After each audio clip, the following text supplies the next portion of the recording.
Alright, so good afternoon everyone. Thank you for coming to for the last session for today.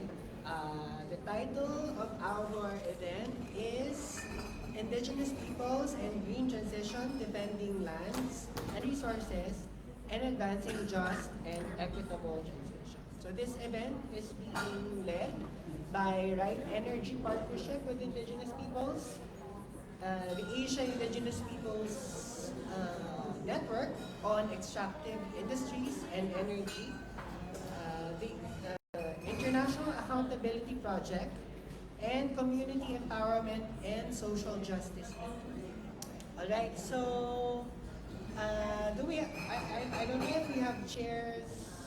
No, we'll live streaming. Sorry. Yeah. So as you all know, it is imperative, no? Is it? I need to speak louder. Okay. So as we all know, it is imperative now, no, for climate science. Climate science is very categorical that we need to limit global warming, the average global temperature, warming temperature to 1.5 degrees Celsius. And to do so, we need to make fossil fuels history. No, we need to transform our energy systems from fossil fuels to renewable energy systems. That is a very important part of hitting, no, or achieving the global goal of limiting global average warming temperature to 1.5 degrees Celsius. But to do so, civil society, frontline communities are demanding that this transition should be just, equitable, and fair, and that this transition does not replicate or amplify existing systems of oppression and exploitative relations that have made frontline communities vulnerable to the climate crisis in the first place. So we have actually invited, no, a number of speakers for our event. They represent civil society, they represent indigenous peoples, frontline communities that are most vulnerable to the climate crisis. So to begin, no, to give us an overview of the challenges and opportunities for indigenous peoples in the Just Energy Transition Agenda, we would like to hear from Praveen Shakya from the Asia Indigenous Peoples Network on extractive industries and energy. So take it away, Praveen. Thanks, Ivan. I think we need a little bit more volume. The sound is not good. But we really can't hear with the live streaming here. Yeah, thank you, Ivan. While the issue of volume is being arranged, we hope that people joining us live can still hear us. And yeah, thank you everyone for joining us for this session on indigenous peoples and green transition. My name is Praveen, as Ivan has already said. I'm from Nepal. I belong to indigenous Newar people. We are the natives of Kathmandu Valley and surrounding areas. And in my role as the convener of Asia Indigenous Peoples Network on Extractive Industries and Energy, we have been working with indigenous defenders and their groups in 8 countries in Asia, particularly to support communities affected by extractive industries, extractive and energy projects. No?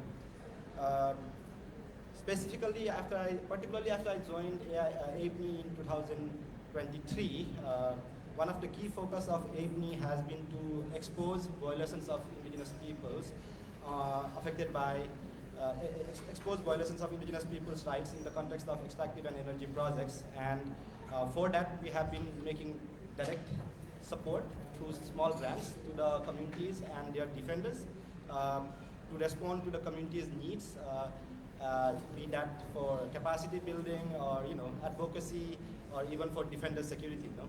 So since late 2023, over less than 1.5 years, we've made 20 sub-grants across 8 countries or territories, and it's unfortunate, it's unfortunate that most of those sub-grants are in relation to projects that are considered green transition or energy transition projects. No? Some of the examples are these. Some of the examples for the are with regards to the sub-grants that we have made, and this also presents the the overview or the challenges that indigenous peoples are facing in the region with regards to green transition. Is that we have been working on these communities that are being supported are affected by hydropower projects, or let's say large-scale hydropower projects in Northeast India and Nepal, particularly my country, Nepal. These are communities affected by offshore wind energy projects in southern India. We have communities affected by mining of critical minerals, for example, copper in Indonesia, silica in Malaysia, and June will be speaking more about that too, and nickel in the Philippines. No? And then geothermal, we also have communities affected by geothermal plant expansion in Indonesia. So again, a lot of these projects that are considered green or energy transition are being harmful to the communities, no? And that basically gives the context for energy transition for indigenous peoples in the region, and begs to ask the question, like, is this energy transition and is this just? Then who is this who defines this energy transition, and who defines if this is just transition, no? And I think my colleague Robbie will definitely be speaking about this later. Indigenous peoples have organized summits or conferences on just transition at global and regional levels, and we have in the outcome documents of those conferences challenged the notion about what is just transition, no? And who defines just transition, or who defines green transition. So the challenges, as we have seen in the context of these projects, or in the context of learning working with the communities affected by these projects that I listed earlier, is that the first and key, foremost challenge is these energy transition projects are continuing business as usual. How coal was being mined earlier, now nickel is being mined the same way. How big large-scale hydropower dams were being implemented earlier, offshore wind projects or solar projects are being implemented the same way. So when I say business as usual, that's basically, firstly, weak impact assessments. There's lack of robust social impact assessments on indigenous peoples or their cultures, or if any impact assessment on indigenous peoples or their cultures. No? And secondly, and this is key, the business as usual approach is again there's no respect of our free, prior, and informed consent with these energy transition projects. Free, prior, informed consent is still an ideal or a principle yet to be respected. As a result, the experiences of indigenous peoples have been that there is continued displacement, there's continued dispossession of our lands and resources, and when communities are fighting back against these projects, there are reprisals against our defenders, against our leaders. And more concerningly, the projects and the project implementers as well as the authorities are using the tactics of divide and rule, which is leading to community disintegration, which is basically challenging the basic tenet of being indigenous, which is a collective identity. What we have also seen, particularly with in the context of energy transition projects, the geothermal plant in Indonesia, and the silica sand mining case in Malaysia, and also the large-scale hydropower project in Northeast India, is there are specific impacts on women and youth. Yeah, women defenders or women leaders of the communities are being sexually harassed when they are leading the protests, or when they are in the front line of the protests. They are being harassed by the police. They are being harassed by the goons of the project implementers, and the youth, are also being demotivated, and to live in their communities, because these projects are basically pushing them away from their communities, because they are losing their lands and they are not being able to defend their lands. Yeah? So those are the experiences. And again, of course, it's not the exhaustive list. And specific with regards to energy transition projects, and this is key, is the issue that these energy transition projects, or in the name of energy transition, the challenges are being presented as solutions. The challenges for us are being presented as solutions. An example is, again, from my own country, whereby the government and development actors, including World Bank, development actors such as World Bank, Asian Development Bank, are pushing for large-scale hydropower projects or cascade hydropower projects. Hydropower is seen as the means of prosperity in Nepal and often shielded from any criticism. No? So if you are opposing a hydropower project, the community or the defender is easily tagged as anti-development and anti-national.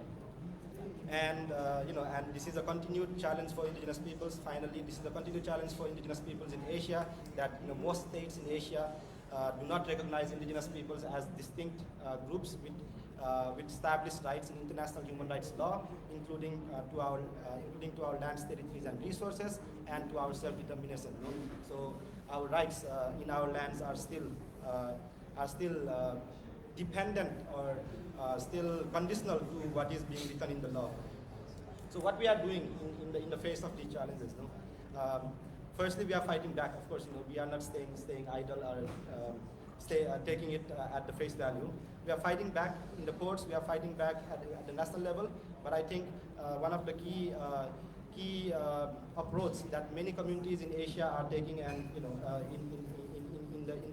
the cases of communities that we are working with are taking, is to leverage the investors, or particularly the multilateral development banks. An example would be the indigenous Magar communities in Western Nepal who are affected by, who are going to be inundated by the Tanahu hydropower project, which is co-financed by the Asian Development Bank, European Investment Bank, and Japan International Cooperation Agency. They have filed complaints with both ADB's accountability mechanism and EIB's complaint mechanism. So they are taking their fight to the level of the investors. The same with the indigenous Pocholiok community in Indonesia.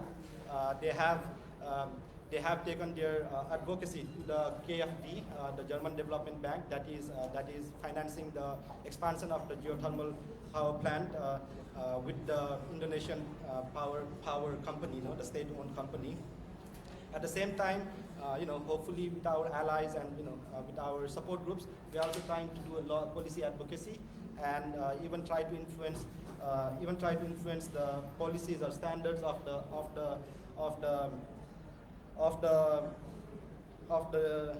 the business associations. For example, there is increased engagement with associations such as the International Accounting Council on Mining and Metals. We have been trying to engage with the Initiative on Responsible Mining Assurance, but these are again long fights. Yeah. Finally, the other opportunity that we are seeing and we are promoting, and again Roby will speak more to it later, is to promote indigenous-led solutions. We have seen these in Malaysia at a very significant scale. We are doing it in Nepal to a smaller extent, and Right Energy Partnership has been trying to promote it across the region. So in Nepal, the network that I lead, Community Empowerment and Social Justice Network, have been working with remote marginalized communities to implement their own indigenous-led renewable energy and low-carbon energy solutions. So these are micro-hydro projects, include improved cooking stoves, as well as solar irrigation projects. Just to give, this is basically to give an idea to the government how community-led development should be done, with the ownership of the community, with the real impacts on the community level. So I think that's basically the challenges and opportunities. I'll stop there for now. I think we have some calls that I will come in later with. Thank you, Ivan. Thank you, Praveen. So basically, Praveen gave us, an overview, general picture of this green transition in the context of indigenous peoples and frontline communities. It's more and more looking like green colonialism, where in the name of sustainability, energy transition, indigenous peoples are being displaced, their rights of indigenous peoples are being violated, and even cases of sexual harassment against indigenous women have been documented. So that's the general picture.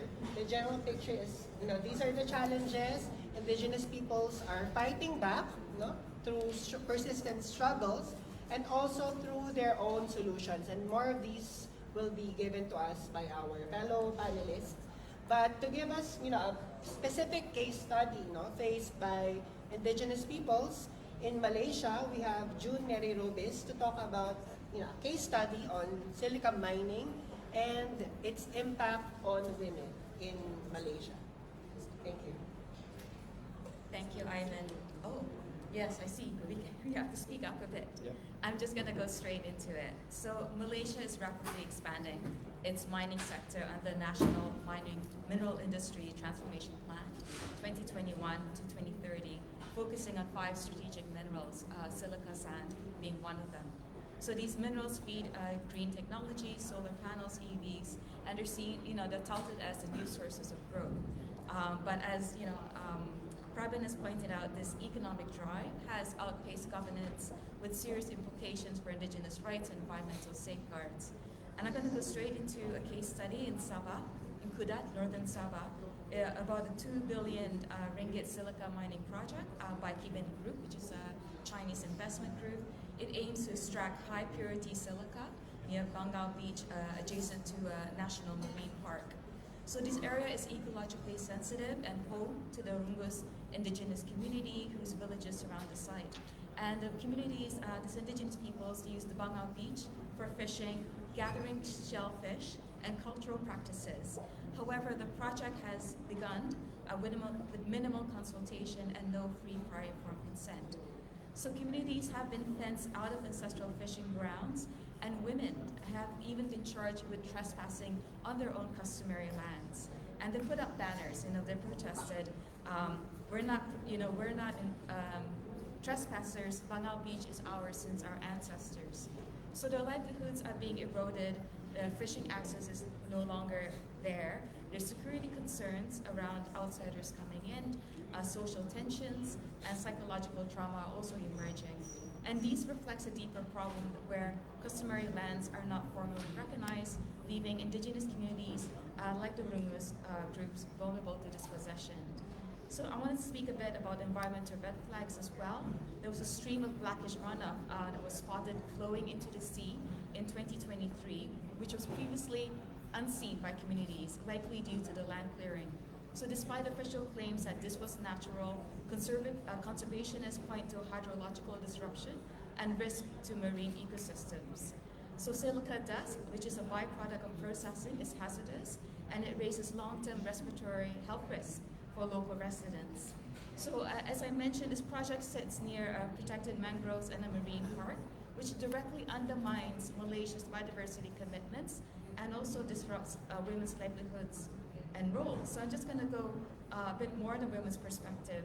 So for many indigenous communities, as we all know, the women's are, they are the guardians of the daily subsistence. So the Rungus women in particular are key providers through shoreline foraging, fish drying, mollusk collection, and they're managing the food economies. So these tasks are not just economic, but deeply tied to identity, memory, and intergenerational knowledge. So since the mining began, access to their beach has been fenced off. Women have been criminalized, charged with trespassing, while trying to continue their own practices. So obviously these are gendered impacts and environmental risks. And silica dust, as I mentioned, it disproportionately affects women and children who spend more time near homes and community spaces. And the concerns over water contamination and marine ecosystem loss directly hits women's food security responsibilities. And there's also the presence of unfamiliar workers has raised safety concerns, especially for girls and young women in isolated villages. So women are often the first to notice ecological changes, the shifts in water clarity, fish behavior, or mangrove health. However, the warnings are seldom included in formal EIA assessments. And of course, the absence of women, not just community representatives in decision making. The Kudat project proceeded without free prior informed consent, which is a failure in itself. But of course, notably, women are not consulted at all, despite being the primary users of the affected beach areas. And these reflects a broader pattern. Women are often excluded from negotiations, yet disproportionately bear the consequences. Now, my colleague Vanila Simbang, who has given me the blessing to share these findings today, and the Indigenous Peoples Network of Malaysia that I support as well, they've continually called for transparency, but as well, women's voices need to be formally and structurally included in all future FPIC processes. So I just want to end it by saying that this chihut case is not isolated in Malaysia. So we have similar issues in the rest of Malaysia of rare mining, in rare earth mining in Perak, in a different state of Malaysia, bauxite in Pahang and Johor, and tin and silica mining elsewhere. So these are common governance failures. We have OPEC EIA processes where reports are not made public, there's limited consultation, no legal ethic. So we've endorsed UNDRIP, Malaysia has endorsed UNDRIP, but it hasn't been embedded in law, and there's weak indigenous land protection. So customary land often lacks formal recognition, and often state concessions override community use. And I think I'll end it from there. Thank you, Ida. Thank you. That was less than 10 minutes, actually. Thank you, June, for giving us the perspectives of indigenous women in Malaysia. We know for a fact that indigenous peoples are most affected by these projects, but it's actually more felt, felt by indigenous women. But to give us, more examples of how, these green energy transition projects are affecting indigenous peoples, we have also invited our friends from South India, Pranab and Bikram, to talk about the impacts on indigenous peoples of the Harvey Anglong Solar Power Project. So, who would like to go first? Bikram.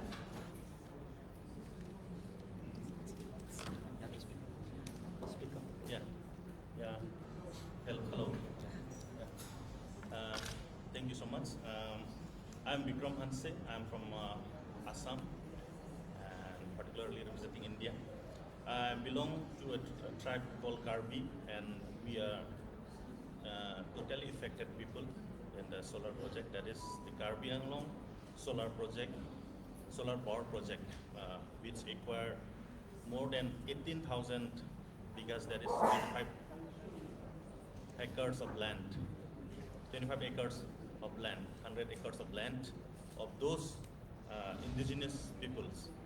So our concern to the project is that the indigenous people are displacing. That is not the first time it has been displaced. There has been several displacement for several projects, but this time the Karbi Anglong solar project, which is a huge project which require the very maximum land, and that land was particularly the indigenous land, which they have been there for the thousand years.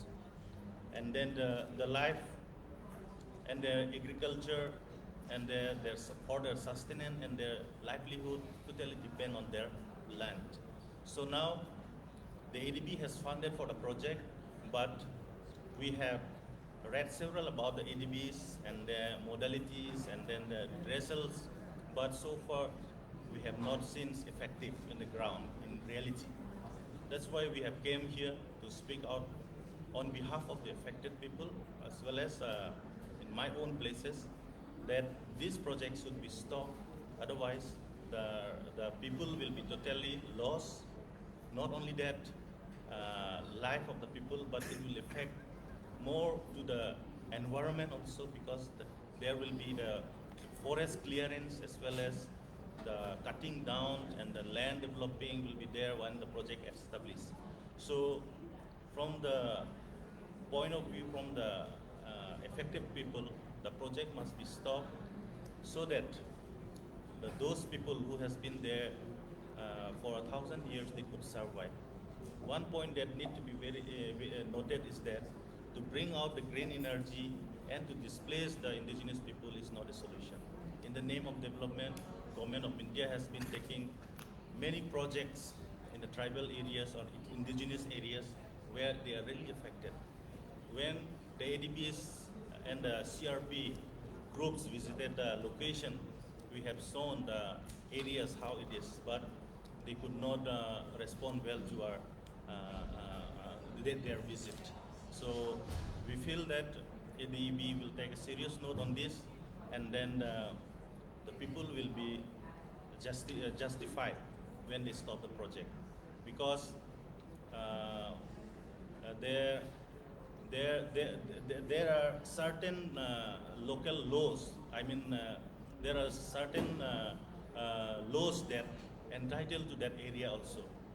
In India, it is a big country with a constitution, and there in the tribal area there is also a constitution called a mini constitution, which empower the land rights, which empower the customary rights to be practiced as it is by those indigenous fair.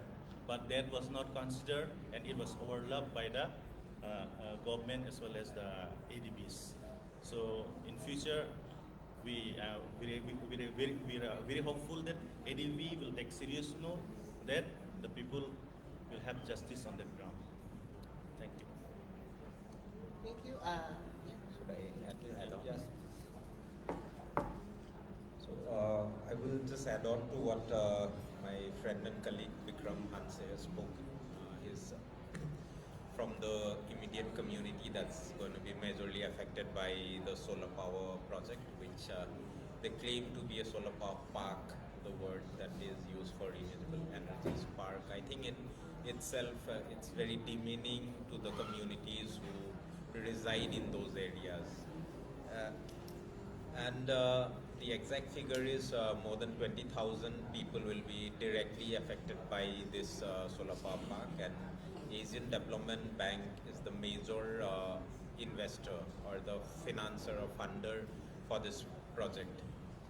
And in the process of like how they have decided that this project will come up there, so when we undertook an analysis of all the documents which they accrued, which was the supportive documents of the reasons why they chose the place, and we found like major loopholes in the whole process. The basic fundamental thing I would like to bring to notice is during the whole process of when the surveys or the scientific studies that were done, never for once were the public consultations done in a democratic manner.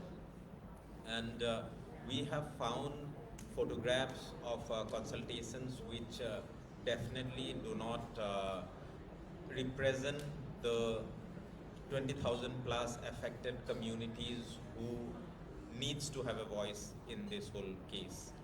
And also the environmental concerns, like here like we see a direct violation of the free prior informed consent, because you have like these voluminous documents, but there the basic minimum share of communities who should be represented there are missing. And when we go to talk about this missing cases, then we find that they say that they claim that, oh, we have done this, our agencies have done.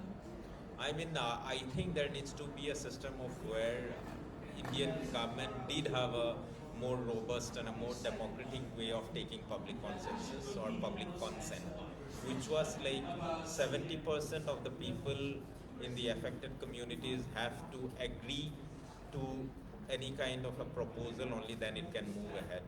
But here in this case, 70% leave aside that not even 2% of the people have been consulted or have consented to the whole project.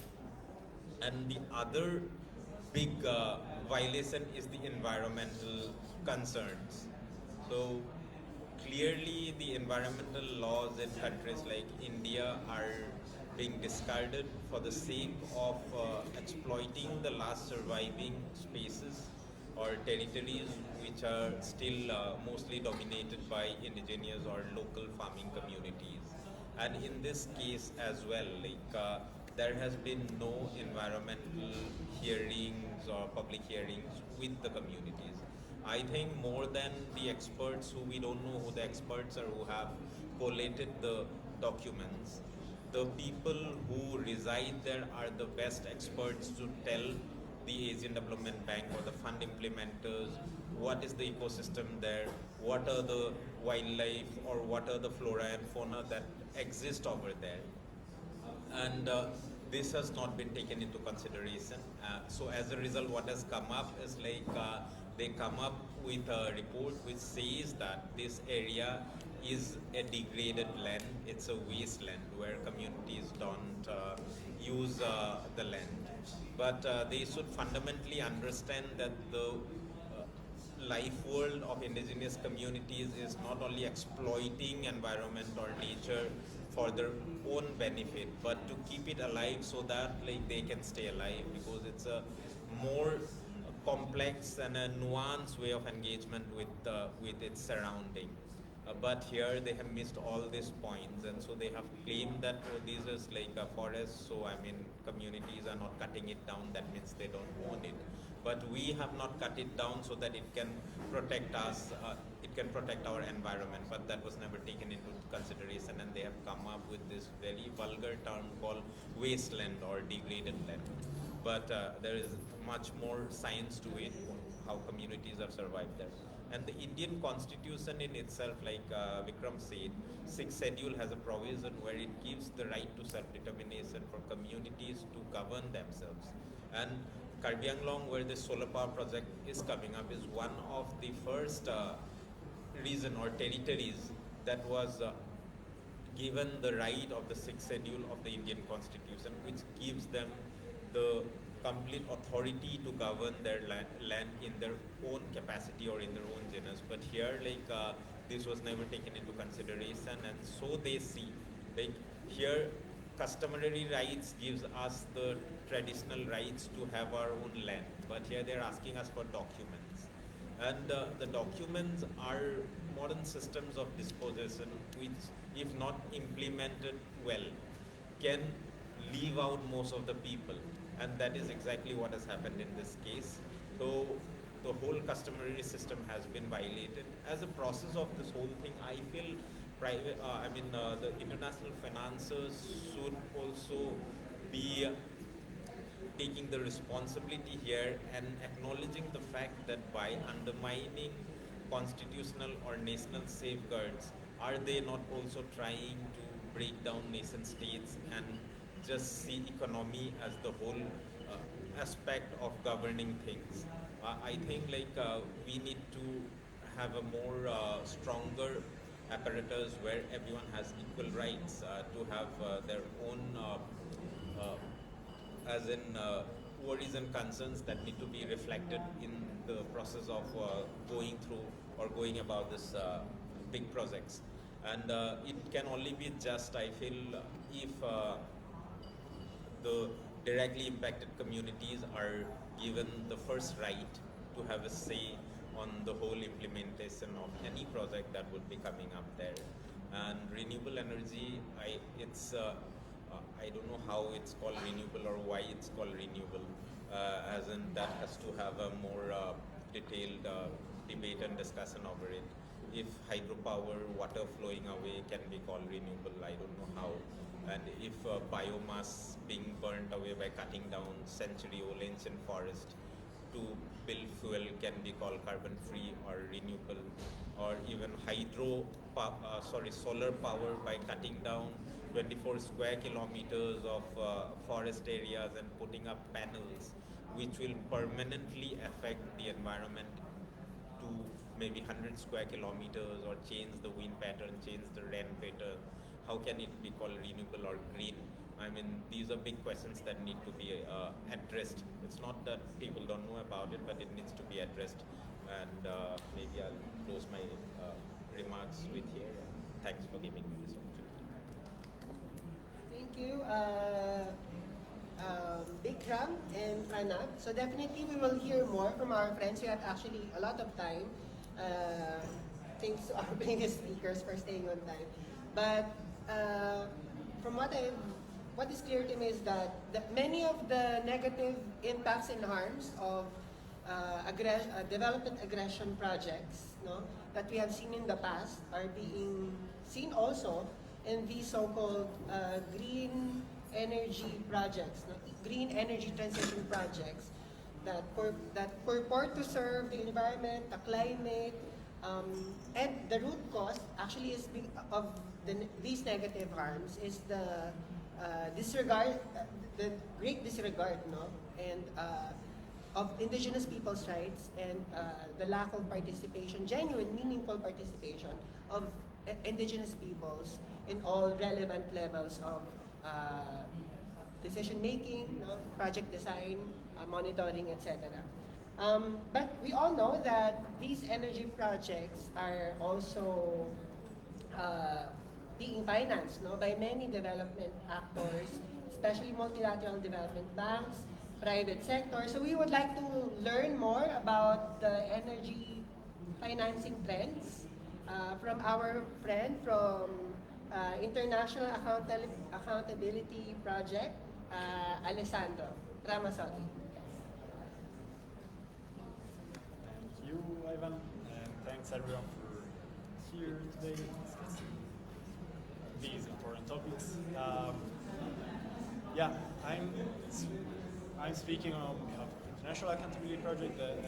It's an organization that tracks multilateral development banks financing investments, including in the energy sector. And 2 years ago, we launched the Energy Finance Tracker, which is this tool to track multilateral development banks' investments in energy. And yeah, it revealed interesting patterns, including in relation to the topics that we are discussing today. It's very hard to understand when a project has impacts on indigenous peoples just by looking at the data. But what I did was to look at the risk categorization that banks assigned to the projects that they financed in Asia. More than half of the projects that were financed by FDBs in Asia during the period between January 2022 and March 2025 were assigned a high risk category or medium risk category, that is like category A or B. That's more or less like more than 150 projects were assigned a high or medium risk category. Yeah, apart from these, like in East Asian Pacific, to give specific figures, there were 136 projects funded by all multilateral development banks, and 69 of these were categorized with a high risk category. In South Asia, it was 85 projects out of 160 that received a high risk categorization. Apart from that, there are two risks of miscategorization and missing categorization. So yeah, for instance, the Asian Development Bank categorized 102 projects out of the 190, more or less, they financed during the period of time that we tracked. They categorized 102 projects with a low risk category for indigenous peoples.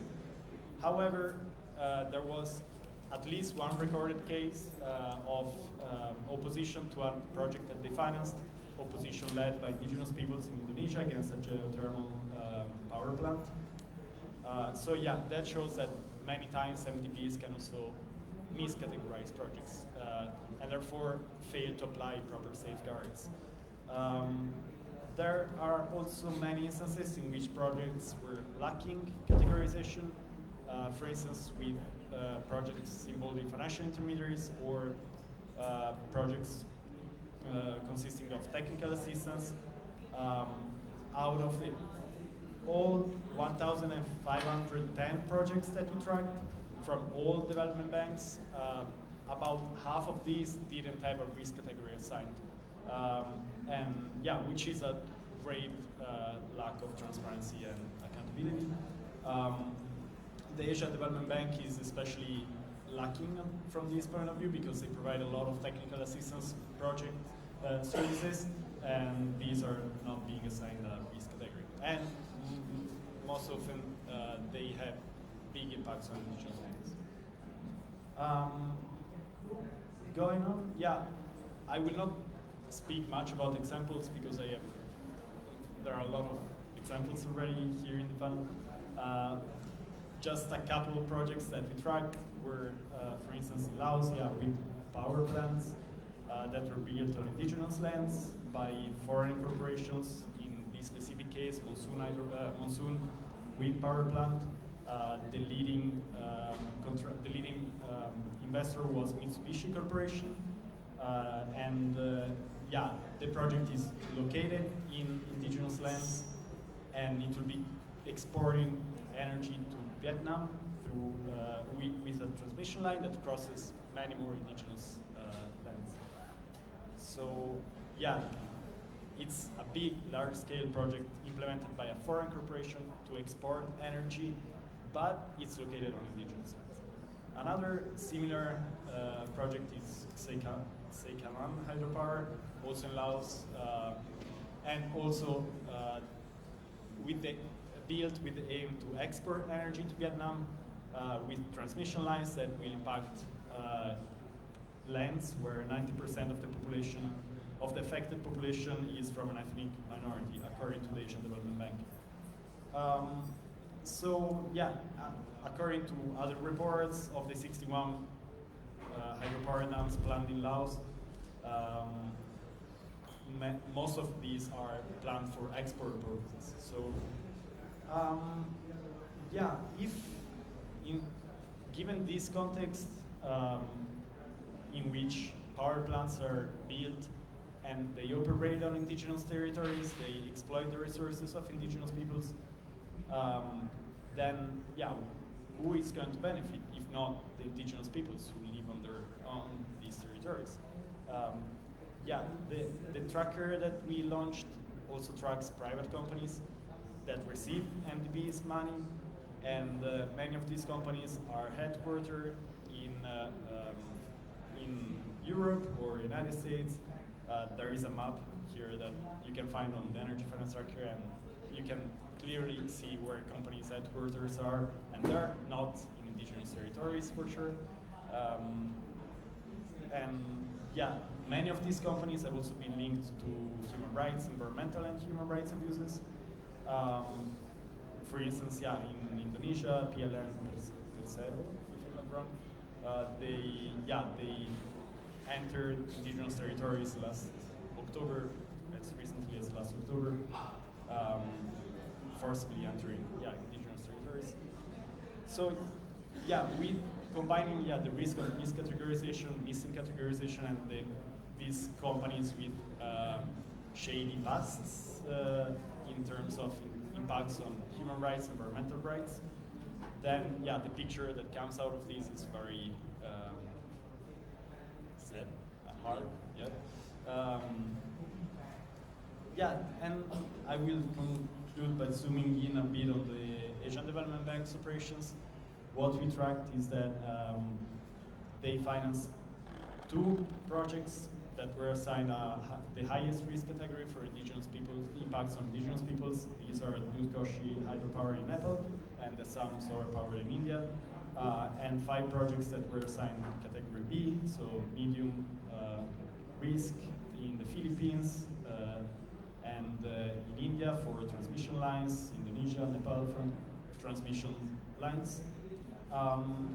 In these cases, even though the risk category is very high and the risk for peoples are very high, the Asian Development Bank is failing to live up to its promises to implement safeguards.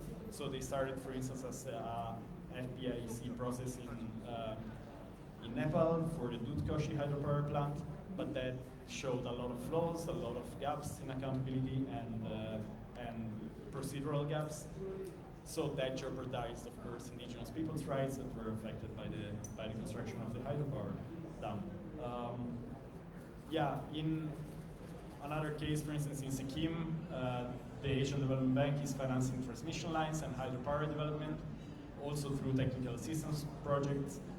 Sikkim is a state where in 2023 glacial lake outburst flood destroyed a dam, as well as the lives of people, many thousands of people, and territories. The question for the ADB is why, even though it's like decades that these concerns are being raised, why is the bank and other banks still financing these types of projects? That's for me. Thanks, Lou. Thank you, Alessandro. So definitely our development actors, especially multilateral development banks, has a big job to do, no, in terms of shaping up, in terms of improving their policies to ensure that their projects do not contribute to further harms, especially to indigenous peoples.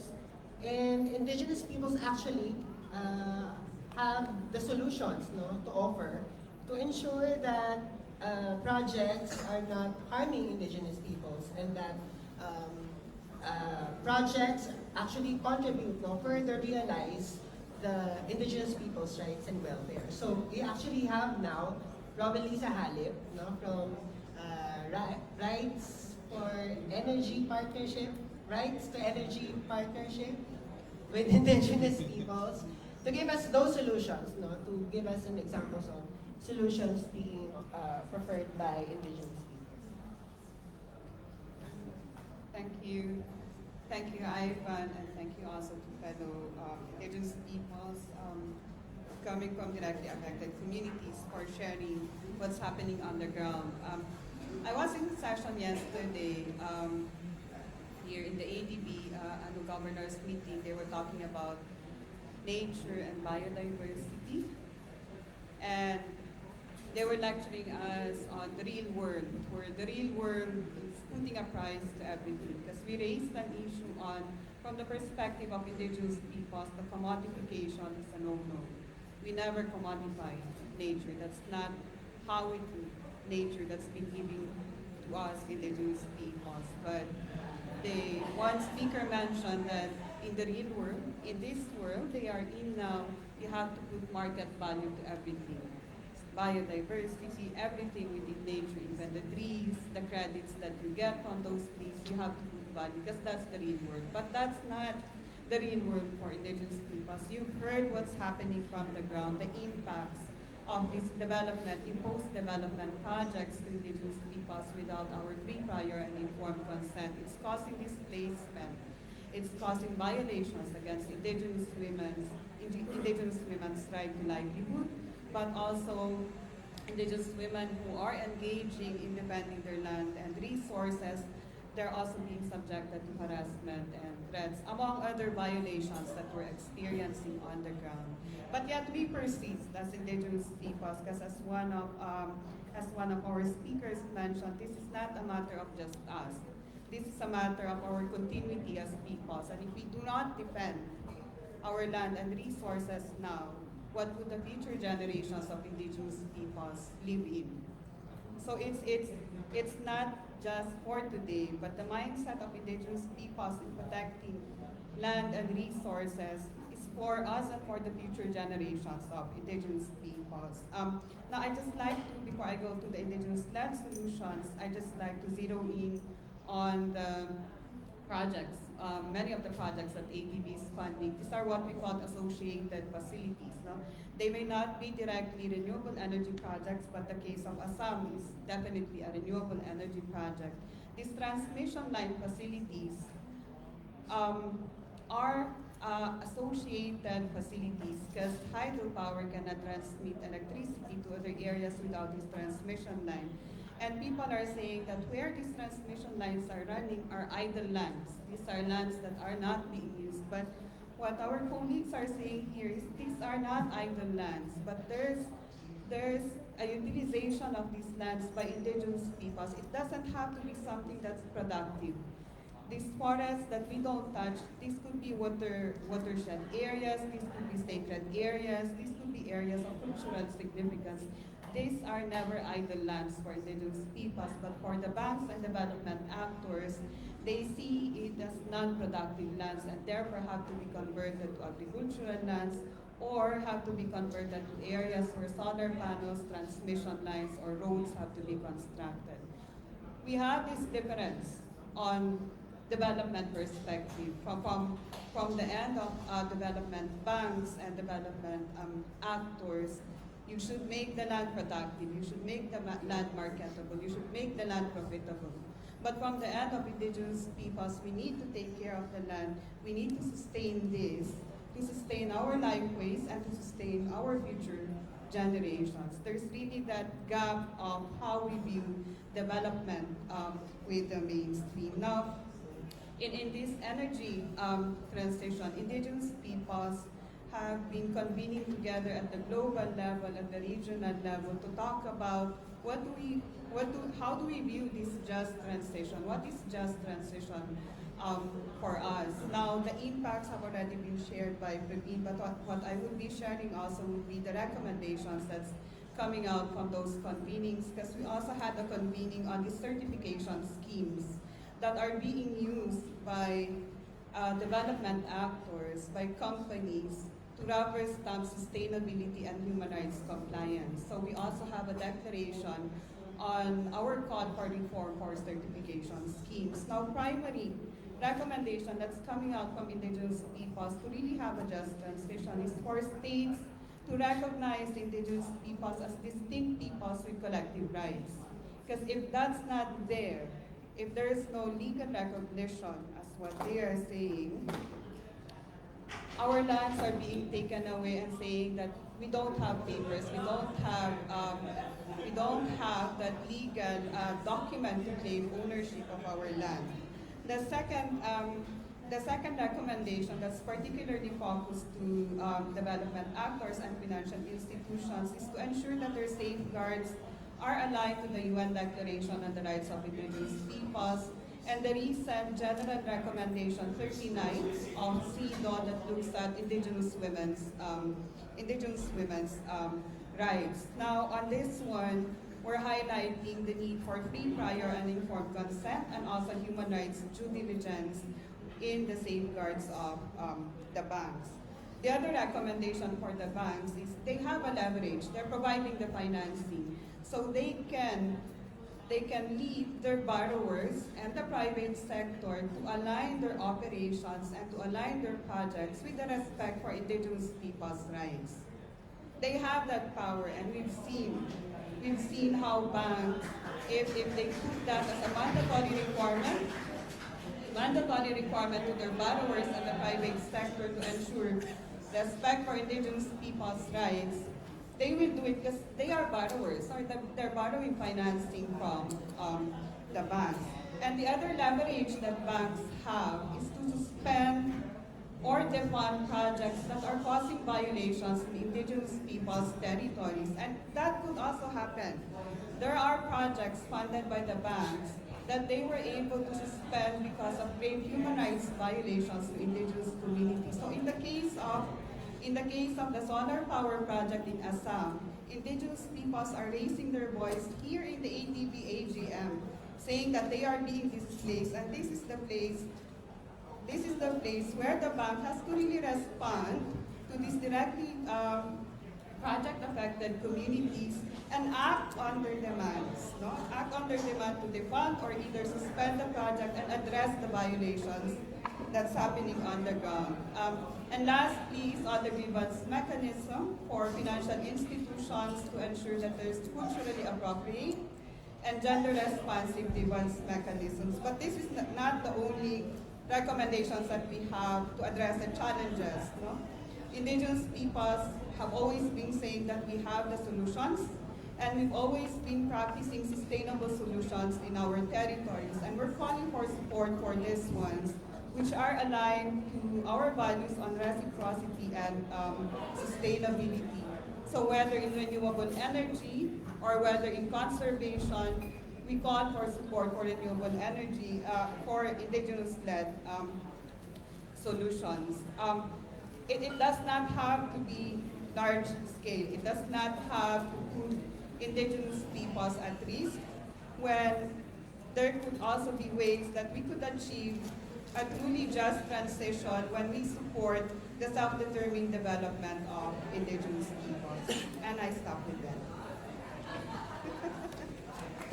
Thank you, Romy. We actually had a good amount of time for questions from our participants, from our audience. So I'm seeing Radhika. Who else? Maybe we can start with